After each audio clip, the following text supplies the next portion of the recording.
G'day, welcome to another quick tip. Today we're going to look at changing the cogs in the elbow of your Evo down tube. Heiniger have in their elbow joints an 11 tooth cog. In the older ones they used to be the 14 tooth cogs.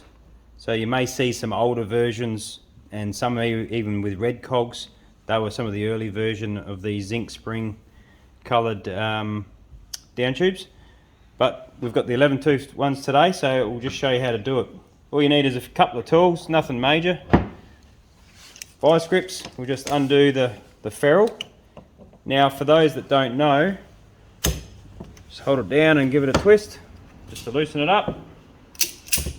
Those that don't know, these ferrules are exactly the same ones you get on your handpiece. So if you do have a problem with your handpiece ferrule or something like that and you've got a spare down tube, you can whack that on there. Okay, as you'll see, this is the drive. So these are what we call a direct drive. It just screws straight into the cog. There's a long drive that goes through there, and it screws right into the back of the cog. Basically all we need to do is jam the cogs up. So I'm just going to use a screwdriver, Heiniger screwdriver, and just jam it in the sides of the cogs there. Now you can use a bail fastener, because in here we have a tiny little hole right there that you can fit through. So if you're in the shed and you get stuck, you can use a bail fastener to get you out of trouble and just bang, click it around, there you go, undo it like that. Or if you can find something, if you've got a screwdriver that's thin enough like this one, you can undo it like that. Right, we've done that one. This is the best way of doing it. Then we're going to undo the short tube like that. Try not to round off the edges of your nut, obviously. Okay, same thing. As you can see, hole, direct drive into that cog in there. Put the screwdriver in that hole. Same thing, we're going to jam up the cogs and then undo.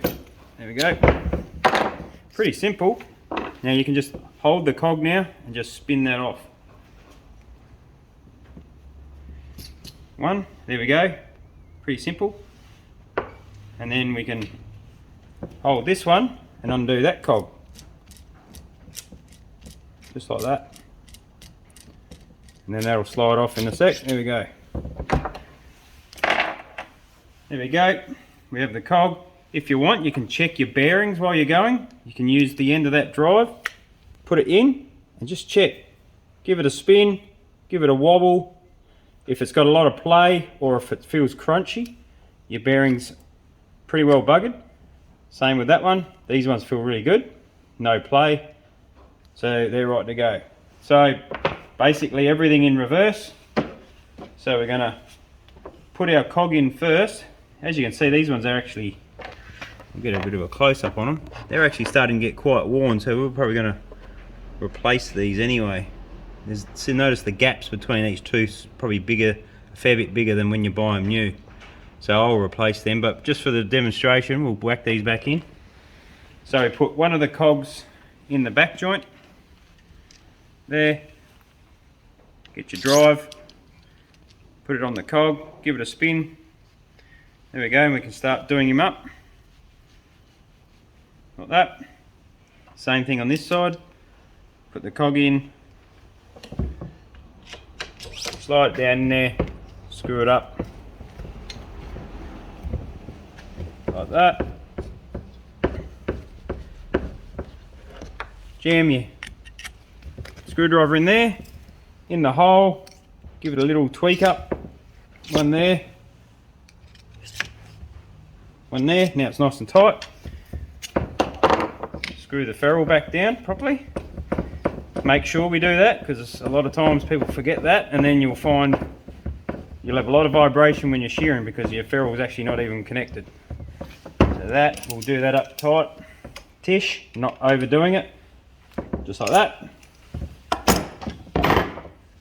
Then we get our short tube. If you can have a look at that, we're going to push it up. And just a quick one for adjustment. If we look at the bottom, we want at least 5 mil out the bottom. A little bit more doesn't matter. but we need at least 5mm. The other thing is we want it straight, so we make sure that our little oil hole here and all this lines up. Okay, so we get our spanner. I've got the 5mm on the end. Do him up. We're not over tightening these either. Done. So if you're in the shed and you do some cogs in and you need to change them, it's as simple as that. Really easy. As long as you know what to do, you'll get it done in a couple of minutes. Hope that helps. If you need any other info or anything regarding rebuilding, we can do it here, or if you want to do it yourself, give us a call at Shearing and we'll help you out.